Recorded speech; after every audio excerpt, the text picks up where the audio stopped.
തെരഞ്ഞെടുപ്പ് കമ്മീഷൻ നടത്തുന്ന തീവ്ര വോട്ടർ പട്ടിക പരിഷ്കരണത്തിൽ പൗരത്വം തെളിയിക്കുന്നതിനായി ആധാർ കാർഡ് ഉപയോഗിക്കുന്നതിനെതിരെ സുപ്രീം കോടതിയുടെ ശക്തമായ മുന്നറിയിപ്പ്. ആധാർ കാർഡുകൾ നേടിയ നുഴഞ്ഞുകയറ്റക്കാരെ കുറിച്ച് ആശങ്കകൾ ഉന്നയിച്ചുകൊണ്ട് ഒരാളെ വോട്ടറാക്കാൻ ആധാർ കാർഡ് മാത്രം മതിയോ എന്ന സുപ്രധാനമായ ചോദ്യമാണ് സുപ്രീം കോടതി ഉയർത്തുന്നത്. ആധാർ പൗരത്വത്തിനുള്ള പൂർണ്ണമായ തെളിവല്ലെന്നും ക്ഷേമ പദ്ധതികൾക്ക് വേണ്ടി മാത്രം രൂപകൽപ്പന ചെയ്ത ഒരു തിരിച്ചറിയൽ രേഖ മാത്രമാണെന്നും കോടതി ആവർത്തിച്ച് വ്യക്തമാക്കി. പൗരത്വം ഉറപ്പുവരുത്താതെ ആധാറിന്റെ മാത്രം അടിസ്ഥാനത്തിൽ വോട്ടവകാശം നൽകുന്നത് രാജ്യത്തെ തെരഞ്ഞെടുപ്പ് പട്ടികയുടെ വിശ്വാസ്യതയെ തന്നെ ഗുരുതരമായി ബാധിക്കുമെന്ന് കോടതി നിരീക്ഷിച്ചു. റേഷൻ ലഭിക്കാൻ ആധാർ എടുത്ത ഒരാൾക്ക് സ്വയമേവ വോട്ടറാകാൻ കഴിയില്ലെന്ന് ചീഫ് ജസ്റ്റിസ് അഭിപ്രായപ്പെട്ടു. അയൽ രാജ്യങ്ങളിൽ നിന്നുള്ള തൊഴിലാളികൾക്ക് ആധാർ ലഭിക്കാമെന്നിരിക്കെ പൗരത്വം തെളിയിക്കാതെ വോട്ടവകാശം നൽകുന്നത് അപകടകരമാണെന്നും ബെഞ്ച് ചൂണ്ടിക്കാട്ടി. SIR പ്രക്രിയക്കെതിരെ ഹർജിക്കാർക്ക് വേണ്ടി ഹാജരായ മുതിർന്ന അഭിഭാഷകൻ കപിൽ സിബൽ ചില ആശങ്കകൾ നിരത്തിയെങ്കിലും അതൊന്നും തന്നെ കോടതിയുടെ മുൻപിൽ വില പോയില്ല.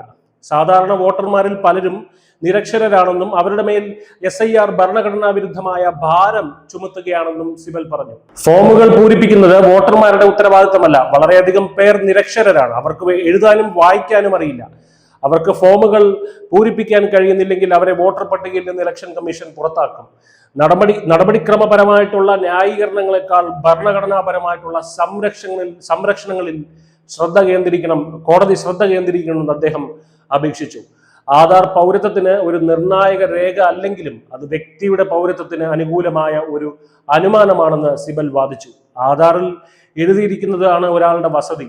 ഇലക്ഷൻ കമ്മീഷൻ അത് എടുത്തു കളയാൻ ആഗ്രഹിക്കുകയാണെന്നുണ്ടെങ്കിൽ ഒരു നിയമപ്രകാരമായ പ്രക്രിയയിലൂടെ കോടതി മുമ്പാകെ അത് എടുത്തു കളയണം എന്നൊക്കെ സിബൽ ശക്തിയുക്തം വാദിച്ചിരുന്നു. എന്നാൽ ഈ വിഷയത്തിലെ കോടതിയുടെ സമീപനത്തിനെ ന്യായീകരിച്ചുകൊണ്ട് ജസ്റ്റിസ് ബാഗ്ചി ഉടൻ തന്നെ മറുപടി നൽകി. നീതിന്യായ വ്യവസ്ഥ തെളിവുകളില്ലാതെ ഏകപക്ഷീയമായല്ല പ്രവർത്തിക്കുന്നതെന്നും ഇരട്ടി വോട്ടുകളും മരിച്ചവരെയും വോട്ടർ പട്ടികയിൽ നിന്ന് നീക്കം ചെയ്യേണ്ടത് അത്യാവശ്യമാണെന്നും അദ്ദേഹം പറഞ്ഞു. വോട്ടർ പട്ടികയുടെ കരട് പഞ്ചായത്തുകളിലും ഔദ്യോഗിക വെബ്സൈറ്റുകളിലും പരസ്യമായി പ്രദർശിപ്പിക്കുന്നുണ്ട്. നടപടിക്രമങ്ങൾ സുതാര്യമാണെന്നും ജസ്റ്റിസ് ബാഗ്ചി തിരിച്ചടിച്ചു. പട്ടികയിൽ നിന്ന് നീക്കം ചെയ്യുന്ന ഏതൊരാൾക്കും നിയമപരമായി നോട്ടീസ് നൽകിയിരിക്കണമെന്നും ബെഞ്ച് നിബന്ധന ഇറക്കി. നിലവിൽ തമിഴ്നാട്, കേരളം, പശ്ചിമ ബംഗാൾ എന്നിവിടങ്ങളിലാണ് തെരഞ്ഞെടുപ്പ് കമ്മീഷൻ SIR നടത്തുന്നത്.